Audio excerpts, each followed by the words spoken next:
Hello मित्रों, नमस्कार। आपके पसंदीदा YouTube channel bonding with mathematics में आपका बहुत बहुत स्वागत है। मैं हूं प्रदीप सिंह। आज के इस सेशन में हम कुछ स्पेशल महत्वपूर्ण प्रश्न लेकर के आए हैं, जैसा कि आप थंबनेल पर देख पा रहे होंगे। और उन महत्वपूर्ण क्वेश्चनों को हम यहाँ पर कुछ विशेष ट्रिक के साथ करेंगे। आइए हम लोग शुरुआत करते हैं आज के सेशन की। बहुत ही महत्वपूर्ण आज का सेशन होने वाला है। आप पूरे समय हमारे साथ बने रहिएगा। आपको कुछ स्पेशल टाइप के क्वेश्चन यहाँ पर देखने को मिलेंगे। आइए हम बिना किसी देरी के साथ आज के सेशन की करते हैं शुरुआत और लेते हैं पहला प्रश्न। देखिए पहला प्रश्न क्या है। पहला प्रश्न आप देख पा रहे होंगे यहाँ पर।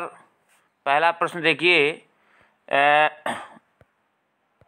आपका दिख पा रहा होगा आपको स्क्रीन पर कि प्रयागराज से लखनऊ जाने के लिए 4 रेलगाड़ियाँ उपलब्ध हैं और लखनऊ से प्रयागराज वापस आने के लिए भी 4 रेलगाड़ियाँ उपलब्ध हैं। मिस्टर एक्स कितने तरीक़ों से प्रयागराज से लखनऊ जाकर पुनः प्रयागराज वापस आ सकता है। देखिए यहाँ पर अगर हम सामान्य चर्चा करें तो यहाँ से देखिए, यहाँ से एक रेलगाड़ी ये है जाने के लिए, दूसरी रेलगाड़ी हम ये मान लेते हैं, तीसरी ये मान लेते हैं और चौथी हम ये मान लेते हैं। इसी तरह से आने के लिए हम एक रेलगाड़ी ये मान सकते हैं, एक ये मान सकते हैं, एक ये मान सकते हैं और एक हम इसको मान सकते हैं। इस तरह से हमारी 4 रेलगाड़ियाँ हैं। अगर हम देखें ये जाने के लिए हैं और ये हमारी आने के लिए। यहाँ पर कह रहा है कि प्रयागराज से लखनऊ जाने के लिए 4 रेलगाड़ियाँ उपलब्ध हैं, यानी जाने के लिए कितनी हैं, ये 4 रेलगाड़ियाँ हैं। और लखनऊ से प्रयागराज वापस आने के लिए भी 4 रेलगाड़ियाँ उपलब्ध हैं, यानी कि यहाँ पर भी 4 रेलगाड़ियाँ आपकी उपलब्ध हैं आने के लिए। तो मिस्टर एक्स कितने तरीक़ों से प्रयागराज से लखनऊ जाकर पुनः प्रयागराज वापस आ सकता है। तो ध्यान दीजिए आप, वो इधर से जाएगा तो ये यहाँ पर जाएगा और इधर से भी आ सकता है, इधर इससे भी आ सकता है, इससे भी आ सकता है, इससे भी आ सकता है। तो इस तरह से आप देख सकते हैं कि वो जो है यहाँ पर जो है 4 तरीक़ों से यहाँ से आ सकता है। देखिए एक रेलगाड़ी वो जो है 4 तरीक़े अपना सकता है। यहाँ पर ध्यान दीजिएगा, 1 मिनट, थोड़ा सा यहाँ पर डिस्टरबेंस हो रहा है, थोड़ा सा तकनीकी ये खामी है, इसलिए इसको अलग कर देते हैं। और यहाँ पर आप देखिए, ये यहाँ से मैं थोड़ा सा इसको जो है आपको यहाँ थोड़ा सा रफ कर लेता हूँ और आपको बताता हूँ। तो देखिए यहाँ से आपकी 4 जो है ये पहली वाली के लिए हो गया, दूसरी वाली के लिए 4 हो गया, तीसरी वाली के लिए 4 हो गया और चौथी वाली के लिए भी 4 हो गया। तो 4 तरीक़े से ये आ जा सकता है। ये दूसरी वाली से 4 तरीक़े से आ जा सकता है और तीसरी वाली से भी 4 तरीक़े से आ जा सकता है। और इस तरह से अगर हम टोटल बात करें तो यहाँ पर 4 4 8, 4 12, 4 16, तो ये आपके 16 तरीक़े हैं जो वो प्रयोग कर सकता है। कौन? Mister x. क्लियर है? तो इस तरह से इसको हम लोग लगा सकते हैं, बहुत ही आसान है। लेकिन अब चूँकि यहाँ पर हम अगर इस पर थोड़ा सा ट्रिक का इस्तेमाल करें तो देखिए ट्रिक का इस्तेमाल इस तरह से हो सकता है। यहाँ पर एक छोटी सी ट्रिक आप इस्तेमाल कर सकते हैं, फार्मूला लगा सकते हैं n1 × n2। ध्यान दीजिएगा, ये वाला फार्मूला यूज किया जा सकता है। n1 क्या है? जाने की ट्रेनों की संख्या है और n2 क्या है? वापस आने की ट्रेनों की संख्या है। तो यहाँ पर देखिए अगर इस फार्मूले का प्रयोग करें तो 4 रेलगाड़ियाँ आपकी क्या हैं? जाने के लिए उपलब्ध हैं और 4 रेलगाड़ियाँ ही आपको आने के लिए उपलब्ध हैं। 4 × 4 तो क्या हो जाएगा प्यारे बच्चों? 16 हो जाएगा। क्लियर है? तो इस तरह से आपका ये इस छोटी सी ट्रिक का इस्तेमाल आप कर सकते हैं इस तरह के प्रश्नों को करने के लिए। तो आइए एक प्रश्न और लेते हैं इसी तरह का, और उसमें ये वाली ट्रिक इस्तेमाल करेंगे। देखते हैं। आइए सेकंड क्वेश्चन लिया जाए। सेकंड क्वेश्चन जो है यहाँ पर हम देखिए ये ले रहे हैं। सेकंड देखिए क्या है। प्रयागराज से दिल्ली जाने के लिए 9 रेलगाड़ियाँ उपलब्ध हैं और दिल्ली से प्रयागराज वापस आने के लिए वहीं 9 रेलगाड़ियाँ उपलब्ध हैं वही, ठीक है। तो बताइए शालिनी कितने तरीकों से प्रयागराज से दिल्ली जाकर पुनः प्रयागराज आ सकती है, जबकि शर्त यह है कि वह जिस ट्रेन से जाएगी उससे वापस नहीं आएगी। क्लियर है। तो यहाँ पर हम वही फार्मूले का प्रयोग कर सकते हैं, ठीक है, N1 इंटू N2। लेकिन यहाँ पर थोड़ा सा आपको ध्यान देना होगा कि N1 इंटू N2, N1 आपके जो है जाने की ट्रेनों की संख्या है और N2 जो है वापस आने की ट्रेनों की संख्या है। तो यहाँ पर N1 की जो वैल्यू है वो आपकी 9 हो जाएगी।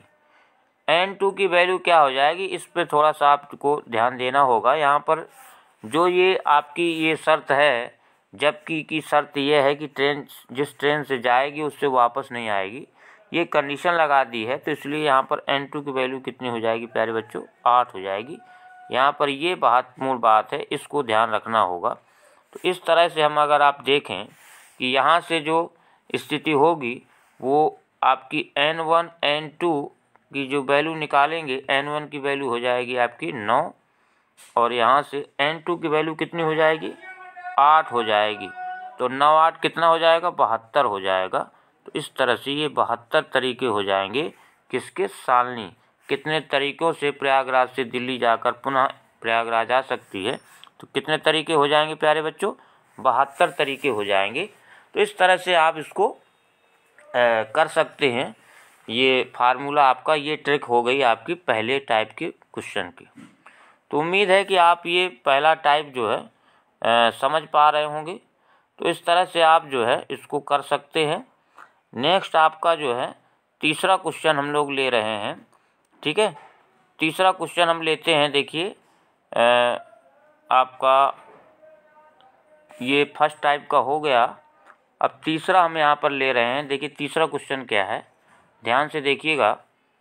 एक सैनिक 10 सेकंड में 6 गोलियां चलाता है और पहली गोली वह 10 बजे चलाता है और अंतिम गोली 10:10 पे चलाता है। यहाँ थोड़ा सा ध्यान दीजिएगा, ये आपका जो है 10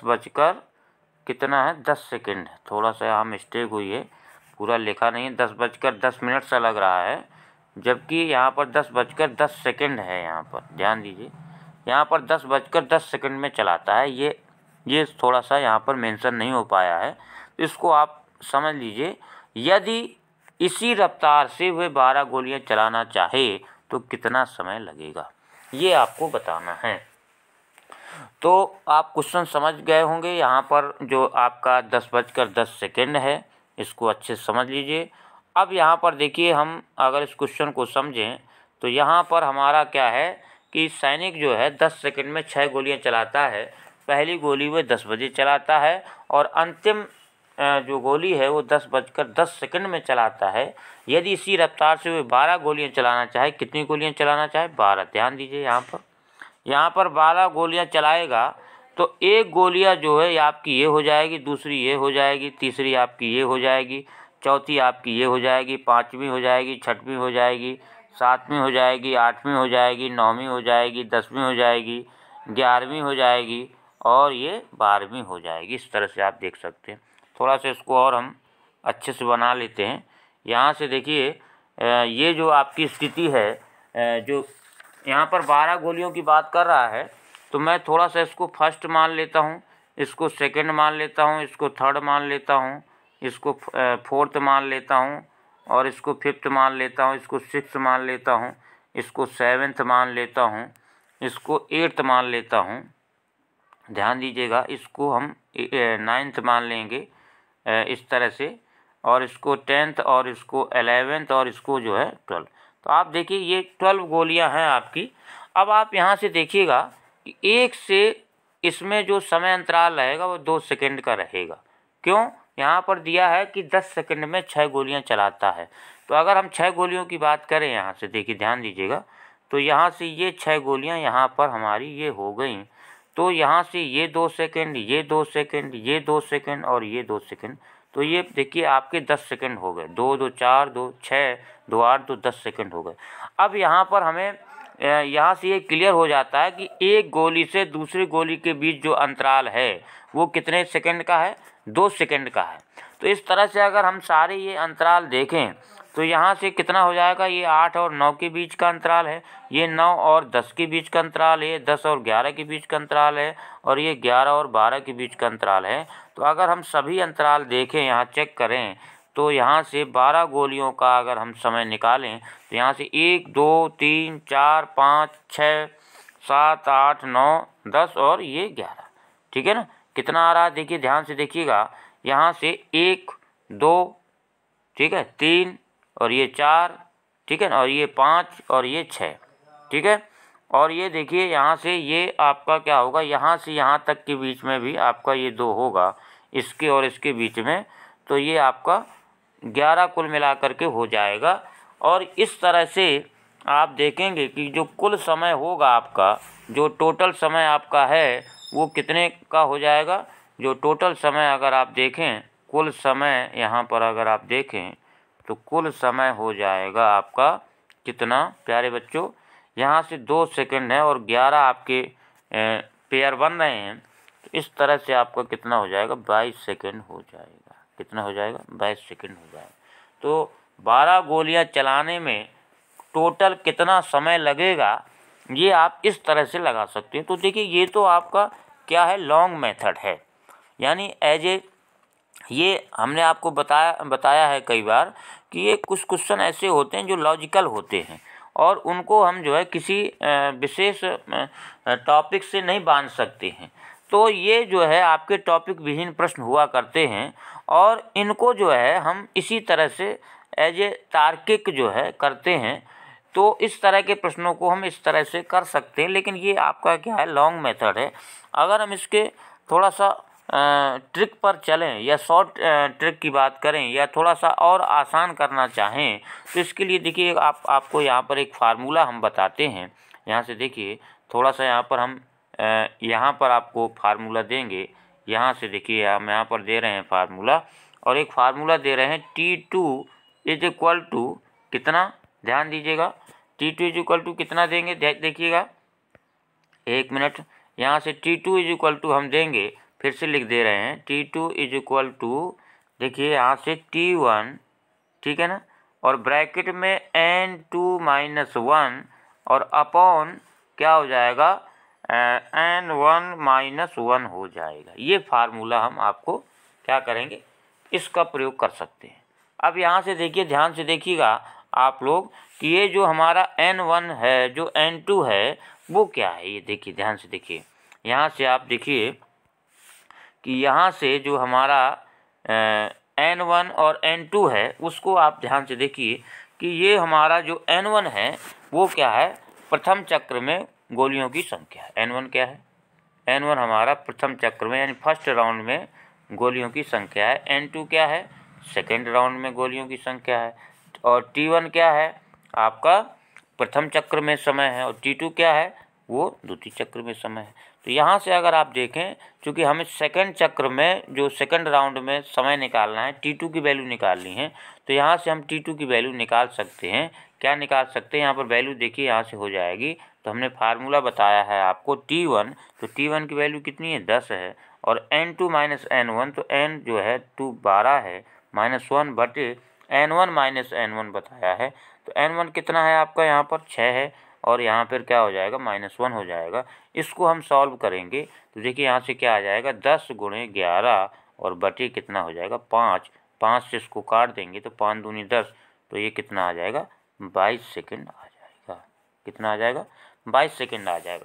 तो इस तरह से हम इसको जो है इस फार्मूले से प्रयोग कर सकते हैं। क्लियर है। तो आज हमने जो है जो यहाँ पर दो फार्मूले, दो टाइप के प्रश्न देखे।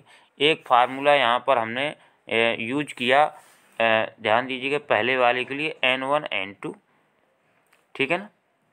और दूसरा जो है जो यूज किया वो T2 is equal to T1 bracket में N2 माइनस N1 और अपॉन N1 माइनस 1, ठीक है। ये दो फार्मूले, दो टाइप के आज हमने प्रश्न यहाँ पर किए। तो इस तरह से हम इसको शॉर्ट तरीके से लगा सकते हैं इन प्रश्नों को। तो उम्मीद है कि ये दो टाइप के जो प्रश्न आज हम लोगों ने डिस्कस किए, ये आपको बेहतर तरीके से समझ में आ गए होंगे। इसी उम्मीद के साथ कि आपको ये क्वेश्चन अच्छे लगे होंगे और बेहतर तरीके से समझ में भी आ गए होंगे। मिलते हैं नेक्स्ट वीडियो में, तब तक के लिए जय हिंद।